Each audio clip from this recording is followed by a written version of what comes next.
Hello student, आज हम पढ़ेंगे क्लास 9 का चैप्टर 2 लहासा की ओर। चैप्टर चल रहा था हमारा, आज हम उसका पार्ट 3 करेंगे। हमने पहले पढ़ा था इसके लेखक मतलब कि वो लहासा की ओर जा रहे हैं तो उनकी यात्रा के बारे में हमें बता रहे हैं। तो हमने आगे पढ़ा था कि हमने उसमें देखा था कि लेखक कहाँ तक पहुँच गया है, लंडकोर में, मतलब लंडकोर की जगह पहुँच गए वे। वहाँ पर उसको अच्छी व्यवस्था मिली रुकने के लिए। तो उनको पहले तो चाय नाश्ता कराया गया, उसके बाद में शाम को भोजन भी कराया गया। अब हम आगे पढ़ेंगे इसमें। देखिए, अब हम तीनरी के विशाल मैदान में थे। अब लेखक कहाँ पहुँच गया, तीनरी के विशाल मैदान में, जो पहाड़ों से गिरा टापू सा मालूम होता है। टापू मतलब कि चारों तरफ पहाड़ी पहाड़ है और बीच का स्थान। वहाँ पर पहुँचे जिसमें दूर एक छोटी सी पहाड़ी मैदान के भीतर दिखाई पड़ती है। जिसमें मतलब छोटी सी पहाड़ी है और उसका मैदान मतलब भीतर दिखाई दे रहा है, उसके बीच में मतलब एक मैदान दिखाई दे रहा है। उसी पहाड़ी का नाम है तीनरी समाधि गिरी। मतलब लेखक ऐसी जगह पे पहुँचे जहाँ पर मतलब एक मैदान है, मतलब कि ऐसी जगह जहाँ बीच में मतलब आसपास पूरे में मतलब पहाड़ी ही पहाड़ी है और बीच में क्या है, मैदान है। उसको ही बोला जाता है तीनरी समाधि गिरी। आसपास के गांव में भी सुमति के कितने ही यजमान थे। सुमति कौन है, लेखक का फ्रेंड है। मतलब सुमति को कितने ही लोग जानते थे। कपड़े की पतली पतली ही चीरी बत्तियों के घंटे ख़त्म नहीं हो सकते थे। मतलब कि उनके जो भी चाहिए था मतलब वो कुछ ख़त्म नहीं हो सकता था सामान, क्योंकि लेखक को मतलब लेखक के दोस्त को कई जने वहाँ पर जानते थे। क्योंकि बोध गया से लाए कपड़े के ख़त्म हो जाने पर किसी कपड़े में बोध गया का घंटा बना लेते थे। वे अपने यजमानों के पास जाना चाहते थे। मैंने सोचा ये तो हफ्ता भर उधर ही चला लगा देंगे। मतलब कि कौन जाना चाहता था, मतलब कि लेखक का दोस्त। लेखक के दोस्त का नाम क्या था, सुमति। सुमति कहाँ जाना था, उनके यजमानों के वहाँ जाना चाहता था। तो लेखक सोच रहा है ये 6-7 दिन तो उधर ही लगा देगा ऐसे। अब हम आगे देखते हैं। मैंने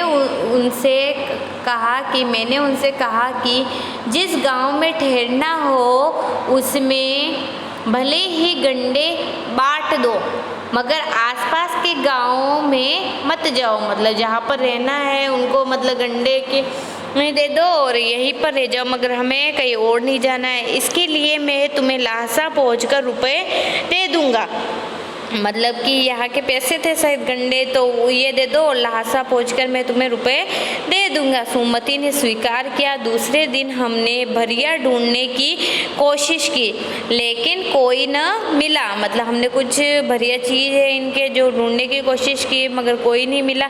सवेरे ही चल दिए होते तो अच्छा था, लेकिन अब 10-11 बजे की तेज धूप में चलना पड़ रहा था। तिब्बत की धूप भी बहुत कड़ी मालूम होती है, मतलब बहुत तेज पड़ रही थी धूप। यद्यपि थोड़े से भी मोटे कपड़े से सिर को ढाक ले तो गर्मी खत्म हो जाती। मतलब कि बहुत ज़्यादा गर्मी थी, सिर पे बहुत ज़्यादा गर्मी लग रही थी, तो हम कपड़े से काम चला रहे थे, उसको ढककर गर्मी ख़त्म कर रहे थे। आप दोपहर 2 बजे सूरज की ओर मुँह करके चल रहे थे। मतलब सूरज की तरह, सूरज सामने ही चमक रहा था और हम उसी की तरफ चल रहे थे। ललाट धूप से जल रहा था और पीछे का कंधा बर्फ हो रहा था। मतलब पीछे तो मतलब कि बर्फ की जैसे ठंड रहा था और आगे मतलब गर्मी से बहुत ज़्यादा गर्मी लग रही थी उनको।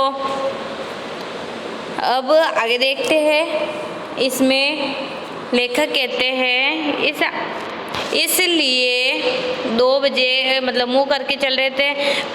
फिर हमने पीठ पर अपनी अपनी चीज़ें ला दी, मतलब जो भी चीज़ें थी हमने पीठ पर रख दी है, डंडा हाथ में ले लिया और चल पड़े।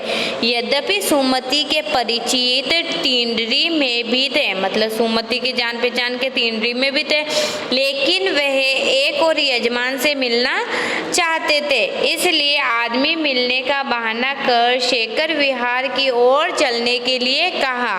तिब्बत की जमीन बहुत अधिक छोटे बड़े जागीरदारों में बटी है, मतलब तिब्बत की मतलब अलग अलग जागीरों में ऐसे जमीन बहुत बटी हुई थी। इन जागीरों का बहुत ज़्यादा हिस्सा मठों विहारों के हाथ में है, मतलब कि इनका जागीरदारों के हिस्सा मतलब विहारों के लोग थे उनके हाथों में ही था।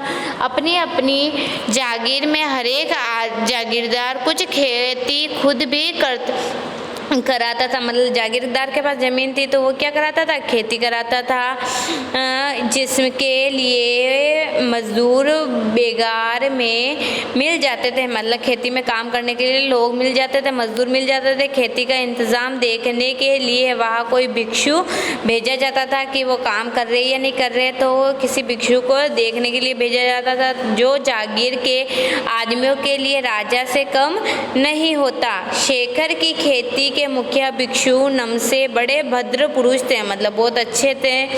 वह बहुत प्रेम से मिले, हालांकि उस वक्त मेरा भेष ऐसा नहीं था कि उन्हें कुछ भी ख्याल करना चाहिए था। यहाँ एक अच्छा मंदिर था जिसमें कंजूर मतलब बहुवचन अनुवाद कंजूर के हस्तलिखित 103 पोथियाँ रखी हुई थी। मेरा आसन भी वही लगा। वह बड़े मोटे कागज पर अच्छे अक्षरों में लिखी हुई थी। एक एक पोथी मतलब पढ़ने की मतलब बुक्स रखी हुई थी। 15-15 शेर से कम नहीं रही होगी। सुमति ने फिर आसपास अपने यजमानों के पास जाने के बारे में पूछा। मैं अब पुस्तकों के भीतर था, मतलब पुस्तकें पढ़ने में व्यस्त था, इसलिए मैंने उन्हें जाने के लिए कह दिया, क्योंकि सुमति के पास जान पहचान के लोग थे। तो उसने बोला कि मिलने के लिए जाऊँ, तो मैं किताबों में व्यस्त था, तो मैंने कहा ठीक है जाओ। दूसरे दिन वह गए। मैंने समझा या 2-3 दिन लगेंगे, लेकिन वह उसी दिन दोपहर बाद चले गए, मतलब आगे बढ़ गए। तीनरी गांव वहाँ से बहुत दूर नहीं था। हमने अपना अपना सामान पीठ पर उठाया और भिक्षु नमसे से विदाई लेकर चल पड़े, मतलब आगे लेकर चला गया। और यहीं पे हमारा चैप्टर समाप्त होता है। इस चैप्टर में आपको कोई प्रॉब्लम हो तो आप मेरे से पूछ सकते हो, और आपको इसमें कोई कठिन शब्द लगे तो वो आपको नोटबुक में लिखना है। इसके क्वेश्चन आंसर हम